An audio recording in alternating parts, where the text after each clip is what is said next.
നമസ്കാരം, ഞാൻ doctor Kurian Thomas. Migraine അല്ലെങ്കിൽ കൊടിഞ്ഞി ഉള്ള ഒരു രോഗി ഭക്ഷണക്രമം എങ്ങനെ ശ്രദ്ധിക്കണം, ഇതാണ് ഞാനിവിടെ പറയാൻ പോകുന്നത്.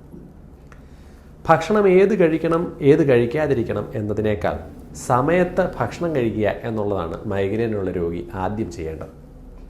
രാവിലെയും ഉച്ചയ്ക്കും വൈകിട്ടും കൃത്യമായ സമയത്ത് കുറഞ്ഞ അളവിലെങ്കിലും ഭക്ഷണം കഴിക്കുക, വയറ് കാലിയാകാതിരിക്കുക.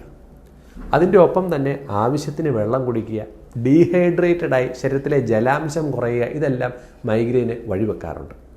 പിന്നെ ചില ഭക്ഷണ സാധനങ്ങൾ ചിലരിലൊക്കെ തലവേദനയ്ക്ക് വഴിവെക്കും.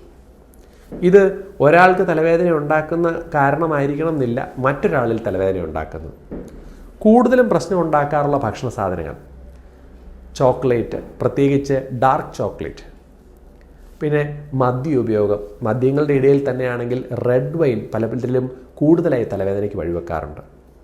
പിന്നെ പ്രിസർവേറ്റീവ്സ്, ആർട്ടിഫിഷ്യൽ സ്വീറ്റ്നേഴ്സ്, പഞ്ചസാരയ്ക്ക് പകരമായ സ്വീറ്റ്നേഴ്സും ഇന്ന് കമ്പോളത്തിൽ ഉണ്ട്. പ്രിസർവേറ്റീവ്സ് ആഡ് ചെയ്ത ഫുഡ് ഐറ്റംസ്, ചീസ് പോലെയുള്ള ചില ഭക്ഷണ സാധനങ്ങൾ, പിന്നെ അച്ചാർ പോലെ വിനാഗിരിയൊക്കെ ചേർത്ത ചില ഭക്ഷണ സാധനങ്ങൾ, ഇതെല്ലാം ചില ആൾക്കാരിൽ മൈഗ്രെയിന് വഴിവെക്കും. രൂക്ഷമായ ഗന്ധങ്ങളും മൈഗ്രെയിന് വഴിവെക്കാറുണ്ട്. അപ്പോൾ ചില ആൾക്കാരിൽ അത് പെർഫ്യൂം ആയിരിക്കാം, ചില ആൾക്കാരിൽ നിലം തുടയ്ക്കുന്ന ഒരു തൈലത്തിൻ്റെ സ്മെല്ലായിരിക്കാം. അപ്പോൾ ഈ രൂക്ഷമായ ചില ഭക്ഷണ സാധനങ്ങളുടെ സ്മെല്ല് അടിക്കുമ്പോൾ ആൾക്കാർക്ക് തലവേദനയെ തുടങ്ങുകയും ചെയ്യാറുണ്ട്. അപ്പോൾ സമയത്ത് കഴിക്കുകയും ചിട്ടയായ ഒരു ജീവിത രീതി തുടരുകയും പ്രശ്നമുണ്ടാക്കുന്ന ഭക്ഷണ സാധനങ്ങൾ ഒഴിവാക്കുകയും ചെയ്താൽ പലർക്കും മൈഗ്രെയിൻ ഒരു പരിധിവരെ തടയാൻ സാധിക്കും. നന്ദി.